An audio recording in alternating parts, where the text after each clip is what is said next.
Live from the Brainswell Media Studios, this is the Ryan Dohrn Business Show. Hey friends, on this show, we're going to talk about the acronym DRIVE, D-R-I-V-E. What are you going to do to differentiate yourself, be relevant, invest in yourself, self-value, and know what your end game is? That's coming up next, along with listener questions from Carrie in Wisconsin and Mike in Ontario. They've got questions about emails going to spam, as well as they're having some great meetings, but they're not closing deals. All that and more coming up on this episode.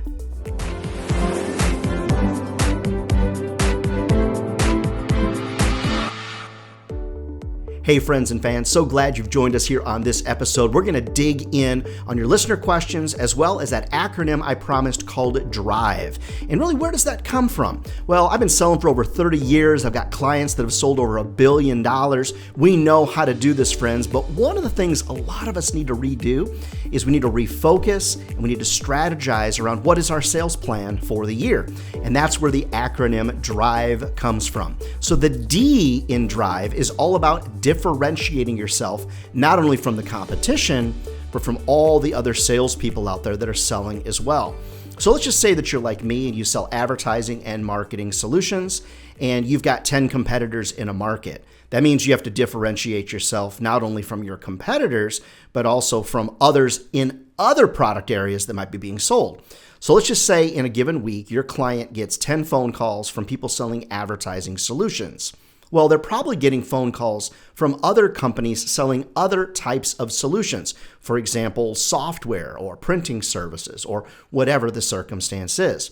So when you think about differentiating yourself, it's really not just about differentiating yourself from your competition. It's about differentiating yourself from all the other salespeople that might be reaching out as well. One of those things you're going to do to differentiate yourself is the R in DRIVE, which is all about being relevant. But before I get to the relevancy piece, let's talk about other things that you can do to differentiate yourself.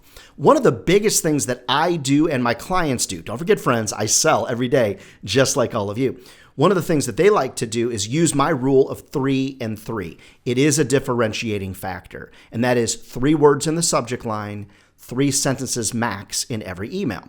One of the other things that I do to differentiate myself from all salespeople is when I leave a voicemail, I don't ask somebody to call me back because they're probably not going to call me back. So unless they know me well or it's my mom or something like that, even sometimes she doesn't call me back. No, I'm just kidding. When you think about the call patterns that you use, your voicemails, I use the voicemail to encourage an email reply.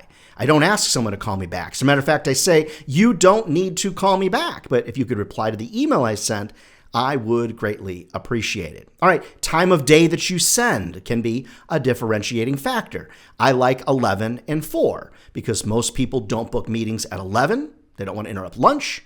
Most people don't book meetings at 4. They don't want to interrupt going home. Make sense? So that's some of my differentiating factors. Okay, DRIVE, that's the D, differentiate. The R is all about relevancy, and that is a differentiating factor. Keep in mind, in most sales scenarios, you want to have a nice, thoughtful 45 to 60 minute meeting with most prospects. It gives you time to ask questions. They can ask questions. Hopefully you'll have a little kumbaya kind of moment at the end of the conversation and they'll buy from you. Unfortunately, 60 minutes is a really big ask. It's a long request for time. So one of the things that I like to do in being highly relevant is really being spot on with what I'm talking about. Most people don't have time for a 60-minute meeting. So relevancy is about me being respectful for somebody's time, asking for, say, 15 or 20 minutes. The other point of being relevant is being researched, and that is spending time, and that leads us to the I of invest, in DRI, invest. The relevancy, a lot of it is your investment in your time in knowing who you're calling on, why you're calling on them, assuming what some of their pain points are, and those types of things. Mentioning things they're doing now. Try to sell them marketing solutions for what they're doing right now, and that leads into a bigger conversation. See, a lot of us, what we do is we want to have big conversations. I get it. So do I. But typically, smaller conversations that are highly relevant, that are in DRIVE, Typically, you're going to book more meetings that way. You're going to have shorter meetings. People are going to pay more attention because you're highly relevant to them. All right, D, differentiate. R, relevancy. I is invest. Investing time in you, yourself, for personal growth. You know what that means. And the other piece is investing time in your sales process. That means getting on LinkedIn, doing the research you should be doing, getting into Winmo or Seamless.ai or Perplexity.ai, getting in and digging in on the research that you need to prove to your customers that you've invested in yourself and in them in being prepared for that meeting. So differentiate is D, R is relevancy, I is invest, V is value. Those that are successful in sales always have a plan around value. Price is what somebody pays. Value is what they get. Now, most salespeople are great at selling features, but they're not so great at selling the value benefit from the feature. Never forget, every time you mention a feature, you also then need to bridge and say what this feature means to your business is, and then you give them the value benefit. Sales reps that are great at selling value are also really great at closing deals as well. So the V in Drive is understand your 3 main points of value, get great at selling value. Then the E in Drive is all about the end game. What is the end game? What's the end game of you watching these videos? You going to do something with it? What's the end game of the sales call? Is it to get an order, ask for the order, set the follow-up plan? What's the end game? But then also recognize for some of you, the end game is a big sales goal number. Break that, friends, into bite-sized chunks. The end game is always something to consider because if you're running a race and you don't know where the finish line is, it is a very tough race to win. Drive, D-R-I-V-E. Write that acronym down, friends. Make it a part of your sales process, and I think you're going to be a raging sales success. Never forget, friends, if sales was easy, everybody would be doing it, and they're not. We're not crazy, friends. It's a great career. It'll feed your family for a lifetime. All right, your listener questions coming up next. Stick around, stay close. We'll be right back.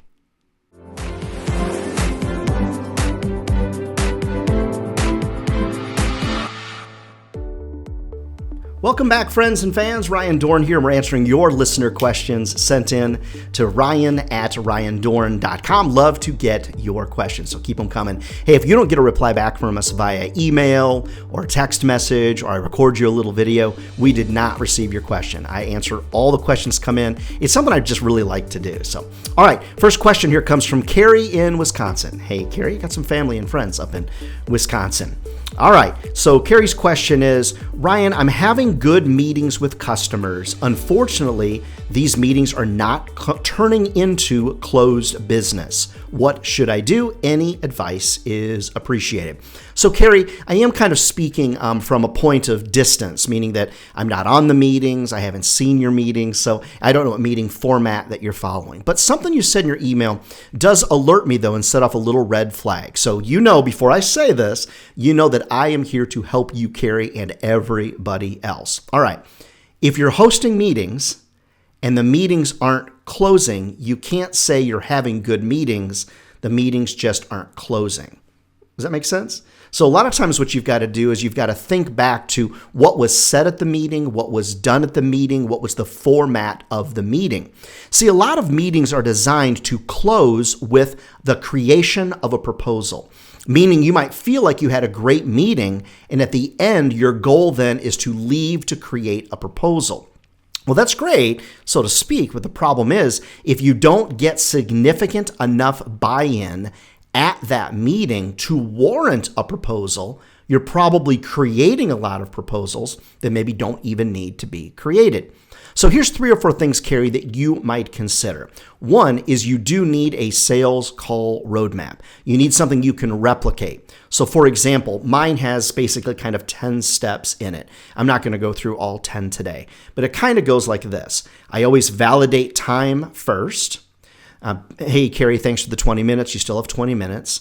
The second step is I always have a 3-point agenda, sharing success stories, asking questions. Is it a yes? Is it a no? It is a maybe. So I always try to set that agenda up front. And then the third main thing that I do is I come prepared to get buy-in. So I come with pricing ready to go. I come with ideas ready to go. In the end, I might still need to create a proposal, no problem, but I do need to get significant buy-in before the proposal is created. And that's where the soft close comes into play. Now, some of you have heard me talk about my favorite soft close, and I call it the 1 to 10 close. So here's how it goes. I would say something like this. Carrie, with all that being said, having a great meeting, on a scale of 1 to 10, where are you at? Meaning, 1, you're sort of like, it's okay. And 10, you're like ready to sign me a check today. Where are you at?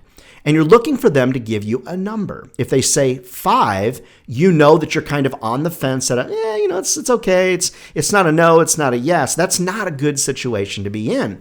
So then you would use that number 5. Great. That tells me you're kind of on the fence, Carrie. What could I share with you? What could I do for you? What could I provide to you that might get you to be more like a 6 or a 7? Now they might say, I don't know, when you ask them on a scale of 1 to 10. Then you explain to them what the different numbers mean.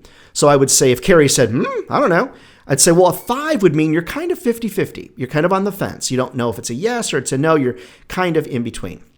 A 6, a 7, an 8 would mean you're interested. You just have a few more questions, need to get some approvals and things like that. So kind of where are you at? 5, 6, 7? Now, I definitely don't say, are you a 3? I don't want to lead them down that path. But if they're not a 5, 6, or a 7, and they're not an 8 or a 9 or a 10, that means they're a 4, 3, 2, or 1. And that's something we need to know. Because a lot of times if we don't know where they're at on a scale of 1 to 10, we're creating proposals for people that don't necessarily need proposals. Does that make sense? I don't want to lose any business, but that soft close is very important.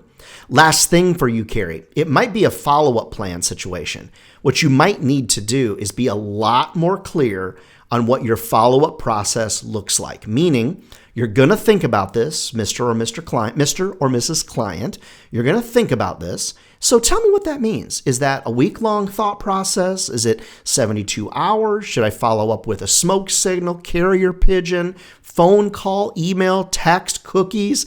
Be funny. If you're funny, be funny.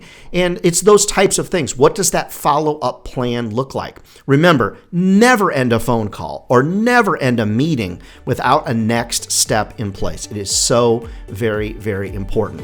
So, Carrie, I am kind of shooting from 1,000 feet away because I don't know your exact situation. But let me do this for you, Carrie. If you be so bold and record your next sales call on Zoom or whatever, send me a copy of that and I'd be happy to give you some feedback as well. Never forget, friends, if sales was easy, everybody would be doing it, and they're not.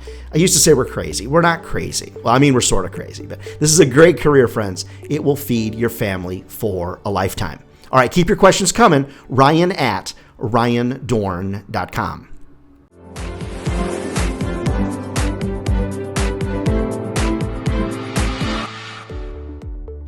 All right, friends, moving on to our next listener question sent in from Mike in Ontario, Canada. And a big shout out to all my friends and my clients up there in Canada. All right, Mike's question. Hey, Ryan, I send out a lot of emails. I should probably pick up the phone more. Yes, Mike, you probably should. A lot of times what's being reported to me is that my emails are dropping into my clients' and prospects' spam folders. I don't feel like I'm doing anything differently than I did last year. What is going on? Any help is appreciated. All right, Mike, email, a vital part of our sales lives, right? So why all of a sudden are things different? Well, every year, every month, every week, every second, Barracuda and the Google filters, etc., they're all making updates and they're making changes. So there's several things that could be in play that are causing you to potentially get blacklisted or dropped into somebody's spam folder through a filter. Okay, so the first is your company itself might have been blacklisted by the company that you're sending emails to. So the way that you find that is you go and look up your company's domain name, whether you're using SpamCop or something like that, go and look that up. Usually that is not the case, but it can happen. The next thing you might consider is what is it that you are sending? So there's a lot of triggers for email filters. Now, in a subject line, excessive capitalization, excessively long subject lines, excessive punctuation, not punctuation, excessive punctuation. And then, of course, any of those trigger words, deal, special, last minute chance, those type of phrasing and words. And obviously anything that's adult oriented in a subject line or an email is obviously going to more than likely get picked up. Now, it may or may not be the subject line, although spam filters tend to put quite a bit of weight on the subject line.